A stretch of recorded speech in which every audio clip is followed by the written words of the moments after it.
Start studying with Pranav Raj. So guys अभी कुछ कुल 1:35 और आप लोग टाइम देख सकते हो जैसा कि वो दिख नहीं रहा मुझको, आप लोग क्लियरली आप देख सकते हो जैसे कि 1:35 हो। वीडियो की शूटिंग शुरू कर गाइस, मतलब बहुत दिनों से मैंने वीडियो नहीं डाला था। उसकी वजह थी कि भाई एग्जाम आ गई थी हाल फेयरली, और लेकिन आज वीडियो शूट करने में बहुत ही ज़्यादा मजा आने वाला। भाई एक बार मैं आप लोगों को मौसम दिखा दूँ, भाई बहुत तगड़ी हो रही है, भाई बहुत तगड़ी। भाई कैसा मौसम मस्त सुहाना सा हो रहा है, एकदम भीगी भीगी सड़कों वाली टाइप का मौसम हो रहा भाई। अब क्या ही कर सकते हैं, चलो भाई अपनी पढ़ाई भी शुरू करते हैं। मौसम तो आप लोगों ने देख ही लिया। हम लोग शुरू करेंगे ratio, proportion and unitary method. So of course ये बात है, ये 3 पॉइंट्स है, तो मैं इसको ऑफकोर्स बात 3 पार्ट्स में लाऊंगा। तो आज सब हम लोग रेशियो के बारे में बात करेंगे, और जो टॉपिक्स जो हम लोग रेशियो में कवर करेंगे वो है, पहला topic ratio of numbers, equivalent ratio in simplest form, to convert a given ratio into simplest form, and comparison of a ratio. ये सारे पॉइंट्स जो कि आज हम लोग शुरू करेंगे डिस्कस करना। तो let's start with the first point. The first point,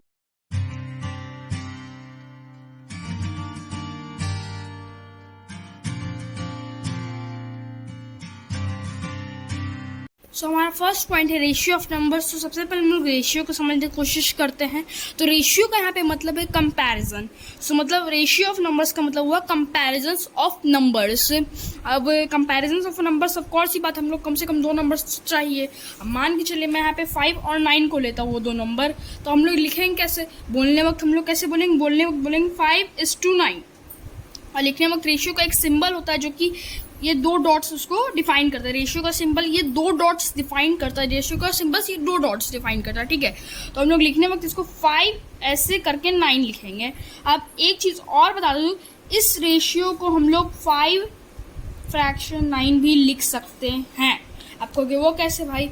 ये 5:9, क्योंकि fraction is equal to ratio, मतलब फ्रैक्शन अगर ऐसे 5/9 का रेशियो में लिखो तो 5/9 ऐसे आप लोग लिखेंगे, और ऐसा आपको हो रहा है लिखने हैं फ्रैक्शन तो आप लोग ऐसे लिखेंगे। अब ये 5 ऊपर ही क्यों, 9 नीचे ही क्यों गया? तो इसकी वजह है क्योंकि ये फर्स्ट टर्म में 5 है, सेकेंड टर्म में 9 है। तो फर्स्ट टर्म हमेशा ऊपर जाता है, सेकेंड टर्म हमेशा नीचे जाता है। यहाँ तक तो हम लोग का पॉइंट हो गया क्लियर। अब हम लोग का सेकेंड पॉइंट क्या है? Equivalent ratios. इक्विवेलेंट रेशियोज में हम लोग को बहुत ईजी है। आपने इक्विवेलेंट फ्रैक्शन ज़रूरी मेरे हिसाब से पढ़ा होगा कि ये रेशियो आप लोग पढ़ो, तुम लोग इक्विवेलेंट फ्रैक्शन आपने पक्का पढ़ा होगा। मान के चलिए मैं आप लोग को देता हूँ 9:5, आपको हमारी मुझे इसका इक्विवेलेंट फ्रैक्शन चाहिए, इक्विवेलेंट रेशियो करके मुझे दो। तो ऑफकोर्स ये बात है, पहले हम लोग इसको क्या कहते हैं, अपना फ्रैक्शन कन्वर्ट करेंगे, और जैसे हम लोग इक्विवेलेंट फ्रैक्शन करते हैं वैसे इसको भी कर लेंगे। जैसे कि मैं इसको 2 से कर रहा हूँ, तो 9 2 18, 5 2 10, और इसको हम लोग कन्वर्ट कर देंगे रेशियो में, मतलब 18:10। ये आ गया हम लोग का इक्विवेलेंट रेशियो। तो ये तो बहुत इजी पॉइंट था, मतलब हम लोग कुछ नहीं करना है। हम लोग को सबसे पहले प्रोसेस मान के चलिए, कोई भी हम लोग को नंबर दे रहा है रेशियो में, जैसे कि मैं ले लेता हूँ 10:2, ठीक है, ये नंबर है। पहले तो ये कट जाएगा, ये सिंपलेस्ट फॉर्म में नहीं, मैं सिंपलेस्ट फॉर्म नंबर लेता हूँ, जैसे कि 8:3, ठीक है। 8:3 एक नंबर है, 8:3 एक नंबर है, ठीक है। मैं ये नहीं दिख रहा था, सॉरी फॉर डैट, इसलिए मैं फिर से एक बार ले रहा हूँ। तो 8:3 इस बार मैं नंबर ले रहा हूँ, और इस नंबर को मैं क्या करूँ, इस नंबर को मैं फ्रैक्शन लिखूँ, जैसे मैंने यहाँ पे लिखा है। ऑफकोर्स बात मैंने आप लोग को यहाँ पे बताया था कि फर्स्ट टर्म ऊपर जाएगा, तो मैंने यहाँ पे फर्स्ट टर्म को ऊपर लिया, और सेकंड टर्म नीचे जाएगा, तो मैंने यहाँ पे सेकंड टर्म को नीचे ले लिया। अब यहाँ तक करने के बाद आपने इक्विवेलेंट फ्रैक्शन जरूर मेरे हिसाब से पढ़ा होगा। तो हम लोग को जैसे कि इक्विवेलेंट फ्रैक्शन में किसी ऊपर जो सेम नंबर से मल्टीप्लाई करते हैं, वैसे यहाँ पे करेंगे। मैं यहाँ पे 2 ले लेता हूँ, 8 2 16, 3 2 6। अब हम लोग इसको ऑफ कोर्स बाद रेशियो में करके हम लोग इसको आंसर देंगे। तो रेशियो में करके आंसर देना बहुत ही सिंपल है। फर्स्ट ये हम लोग का ऊपर वाला फर्स्ट टर्म में लिखाएगा, मतलब ये पहले ऊपर वाला लिखाएगा, फिर नीचे वाला लिखाएगा यहाँ पे।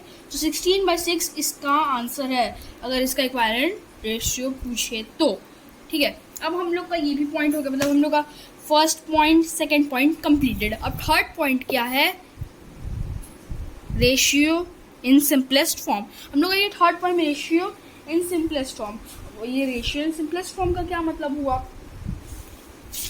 सो ratio in simplest form check करने के लिए हम लोग को बहुत ही इजी वे है। मान के चलिए मैं आप लोग को रेशियो आप लोग को दे रहा हूँ 9:5, ठीक है। अब इन दोनों का आप HCF निकाल सकते हैं, HCF 1 ही आएगा इन दोनों का। एक बार मैं चेक कर लेता हूँ, 5/9, 5 1 5, तो 5 काटे, 9 में से 5 गए तो बचा 4, 4 में से 5 गया तो बचा 4 में फ़ोन काटेंगे, तो 4 में 1 1 4 4, तो 4 4 से कटेगा, 1 4 4 से कट गया। तो अगर मान लीजिए आपको कोई दो रेशियो दिया गया है, तो सबसे पहले आप लोग को उसको मतलब उसका HCF निकाल लीजिए, डायरेक्ट उसका HCF निकाल लीजिए। अगर उसका HCF 1 आ रहा है तो वो रेशियो सिंपलेस्ट फॉर्म में, जैसे कि मेरे यहाँ पे रेशियो का ये क्या कहते हैं HCF 1 आ रहा है, तो ये मेरा सिंपलेस्ट फॉर्म में। अब हम लोग एक और एग्जाम्पल ले लेते हैं, ठीक है, एक और एग्जाम्पल ले लेते हैं। इस बार मैं लेता हूँ 10/5।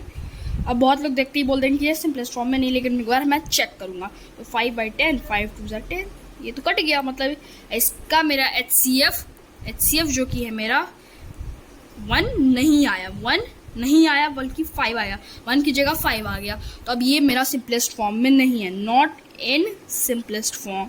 सो ये हम लोग को ये चीज़ देखनी पड़ती है कि सिंपलेस्ट फॉर्म में है कि नहीं, ऐसे चेक किया जाता है। आप लोग को मैं एक बार दिखा दूँ पूरी स्क्रीन, अगर आप लोग नहीं देख पाए। अब पीछे मैं दिखा दूँ, अगर आप लोग नहीं देख पाए हैं तो अगर आप लोग देख ले तो कोई दिक्कत नहीं, एक बार ये भी देख लो इस फिर से।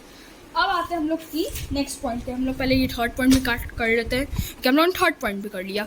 अब आते हैं हम लोग अपनी फोर्थ पॉइंट की ओर, to convert a given ratio into simplest form. अब मान के चलिए जैसे कि मेरा 10/5 पूरा क्या कहते हैं सिंपलेस्ट फॉर्म में नहीं था, तो इसमें बहुत ईजी ट्रिक है। ऑफकोर्स ये बात है, यहाँ पे हम लोग कुछ हद तक इसका प्रोसेस लेंगे, पूरा प्रोसेस नहीं, बस कुछ हद तक, बस एक प्रोसेस लेंगे, जो कि है हम लोग पहले कोई भी रेशियो ले लेते हैं। 10/5 ही लेते, क्योंकि हम लोग का नहीं उस समय आया था HCF 1। तो अभी यहाँ पे हमें 10/5 लिया, इसको मैं फ्रैक्शन में कन्वर्ट कर दूँगा। फर्स्ट टर्म ऑफकोर्स ही बात है हमेशा ऊपर रहता है, तो फर्स्ट टर्म ऊपर आ जाएगा, और सेकेंड टर्म हमेशा नीचे, तो वो नीचे आ जाएगा। अब हम लोग नॉर्मल फ्रैक्शन में जैसे कट करते हैं वैसे कट कर लेंगे। 5 1 5, 5 2 10। अभी आ गया मेरा ऊपर 2, नीचे आ गया 1। अब इसका रेशियो ऑफकोर्स ही बात है, ऊपर वाला हम लोग फर्स्ट टर्म में लिखेंगे, नीचे वाला सेकेंड टर्म में लिखेंगे। तो ये आ गया हम लोग का फाइनल आंसर। अब इसको हम लोग अगर इससे HCF निकालने चले तो ये हम लोग का सिंपलेस्ट फॉर्म में आ चुका है। तो 1 इधर 2 इधर आ गया इसका HCF 1, मतलब ये सिंपलेस्ट फॉर्म में। हम लोगों ने इस बार एक बार चेक भी कर लिया है, तो ये सिंपलेस्ट फॉर्म में है। अभी आप लोग को एक और मैं एग्जांपल करके दिखाता हूँ। इस बार मैं थोड़ा टफ एग्जांपल लेता हूँ, टफ नहीं मतलब इजी ही लूँगा कोई ऐसा। अब 18/9, अब इसको हम लोग मतलब फ्रैक्शन में कन्वर्ट करेंगे। तो फ्रैक्शन में कन्वर्ट करने के बाद आ जाएगा मेरा फर्स्ट टर्म ऊपर रहेगा, सेकंड टर्म नीचे रहेगा। अब 9 1 9, 9 2 18। अब हम लोग का फिर से 2/1 आ गया, हम लोग का ये आ गया अपना फाइनल आंसर। हम लोग पहले फ्रैक्शन में आए तो ऑफकोर्स बात है, ये पहला नंबर फर्स्ट टर्म में जाएगा, नीचे वाला नंबर सेकंड टर्म में जाएगा। तो ये 2 बार हम लोग ने चेक कर लिया, इसको एक बार चेक कर लेते हैं। ऊपर भी हम लोग ने चेक किया था एक और बार, तो इसका HCF 1 आया है। तो मतलब ये हम लोग का क्या कहते हैं सिंपलेस्ट फॉर्म में रेशियो है। ये हम लोगों ने फोर्थ पॉइंट भी क्लियर कर लिया। अब आ जाता है कंपैरिजन ऑफ रेशियो। अब कंपैरिजन ऑफ रेशियो कैसे करें, तो हम लोग कंपैरिजन के लिए, ओ भाई मेरा स्टैंड फिसल गया, sorry guys, so sorry for that.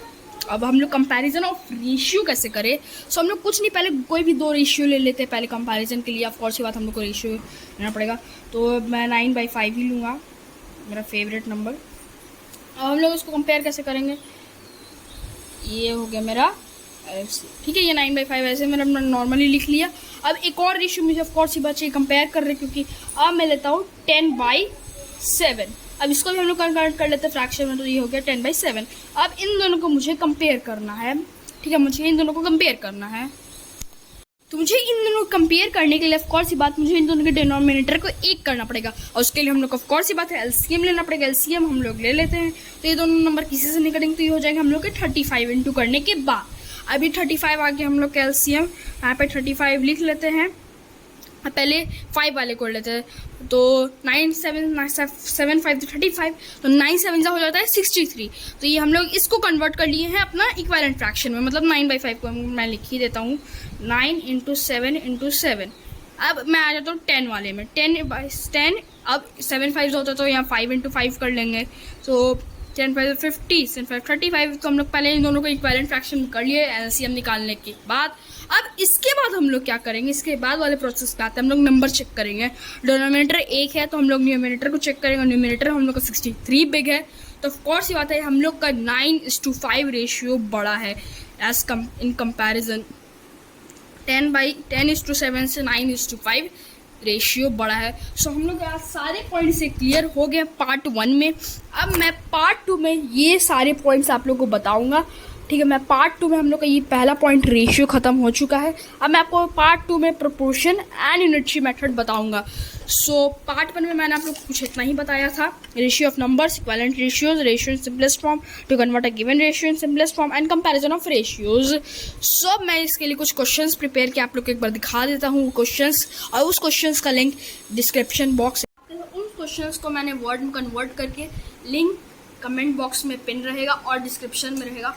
अब मान के चलिए मैंने आप लोग को अराउंड 18 क्वेश्चंस दिए। यस, मैंने अराउंड 18 क्वेश्चंस दिए आप लोग को। उसमें मान के चलिए आपसे कोई क्वेश्चन नहीं बन रहा, आपको कुछ डाउट आ रहा है, आप प्लीज़ मुझे कमेंट कर दीजिए। आज मैं आप लोग को एक सेशन का टाइम बताता हूँ, 2 सेकंड, बस 2 मिनट रुके मैं बताता हूँ आप लोग को। तो मैंने सोच विचार के बाद मैंने टाइम फिक्स किया है कल के 6 बजे, मतलब कल 6 बजे मैं इसके सारे डाउट्स क्लियर करूँगा। और मान के चलिए मैं सारे क्वेश्चंस के आंसर भी उसी सेशन में बता दूंगा। 6 बजे मैं उस समय लाइव आऊँगा या तो वीडियो अपलोड कर दूँगा। अब मान के चलिए कि क्वेश्चन नंबर 9 आपसे गलत हो गया, तो वो गलत क्वेश्चन को आपको हड़बड़ाना नहीं है। साइड में अगर आप कमेंट में लाइव कमेंट कर दीजिएगा, अगर मैं देख लिया तो उसी से मैं आप लोग को बता दूंगा। नहीं तो मैं नॉर्मल वीडियो अपलोड करूँगा तभी कमेंट कर दीजिए क्वेश्चन नंबर से। जैसे मान लीजिए क्वेश्चन नंबर 9 रॉन्ग था आपका, तो लिख दीजिए क्वेश्चन नंबर 9 इज़ रॉन्ग। उसके बाद आप या तो आपको अगर उसमें कैसे लग रहा है कि कहीं मेन आंसर गलत तो आप चेक द आंसर, या तो आप लिख सकते हैं मतलब show the process of the answer, मैं शो कर दूंगा। फिर मैं आऊँगा अगले दिन उस सेशन में या फिर उस वीडियो में बता दूंगा कि हाँ मैं नेक्स्ट डे इस टाइम पे आऊँगा। तो उस टाइम पे मैं आप लोग को एक बता दूंगा टाइम कि हाँ मैं इस पर्टिकुलर टाइम पे आऊँगा, और इस पर्टिकुलर टाइम में आप लोग को उसका सही प्रोसेस दिखा दूंगा। आप फिर उससे आप समझ सकते हैं। अब मैं आप लोगों को क्वेश्चन शो कर देता हूँ, उसमें से कुछ क्वेश्चंस मैं आप लोगों को करके भी दिखा देता हूँ। Just a minute, I am bringing the questions. So these are the questions that I have prepared, and somewhere you can see that please ignore that, but we will not do the full. I'm saying up to where, up to, you have to do up to question number 5 up till here. Let me take the pen. Oh, it's that writing one, I don't want that writing one, but up to till 5. But you will get problems in question number 4 and 5. You'll get a doubt that how to do that, and I am going to solve the doubt. Just 2 minutes, give me 2 minutes. So question I am reading: Mr. Sahez and his wife are both school teachers and earn 16,800 rupees and 10,500 rupees per month respectively. So Mr. Sahez income to his wives income.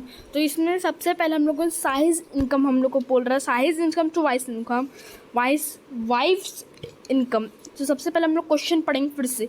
Mister Sahay and his wife, मतलब पहले हम लोग को साहे मतलब जो 16,800 rupees और 10,500 rupees, ये हम लोग को पहले दिया. हम लोग का पहले नाम किसका दिया? मिस्टर साहे का. मतलब ये साहे साहब का सैलरी है, मतलब साहिर सर का सैलरी है, उनकी वाइफ का ये सैलरी है. तो ये हम लोगों ने कैसे पता किया?